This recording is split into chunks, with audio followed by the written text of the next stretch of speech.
Hello বন্ধুরা, আজকে দুপুরে মেনুতে কি কি আছে তো দেখো। এখানে আছে সাদা ভাত, লেবু, দেখতে পাচ্ছ। আজকে দুপুরের মেনুতে নিরামিষ রান্না, ঠিক আছে। তো পটল ভাজা, উচ্ছে ভাজা আছে, কচু শাক। নিরামিষ দিনে তো কচু শাক একটু থাকলে জমেই যায়, এত টেস্টি কচু শাক। আর এখানে আছে পাঁচমিশালি সবজি, নিরামিষ তরকারি। এই যে দেখো, কাঁঠাল বীজ, কোয়াশ, ঝিঙে, পটল, আলু, ধুন্দুল, অনেক কিছু আছে। তো চলো, আর আছে ডাল, কচু আর উচ্ছে দিয়ে দিতে ডাল।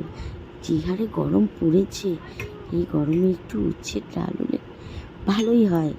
তো চলো, এই যে ডাল। তো আমার মেনুগুলো কার কীরকম লাগলো অবশ্যই কমেন্টে জানাবে। আর ভালো লাগলে একটা লাইক, শেয়ার। তো টাটা, বাই বাই।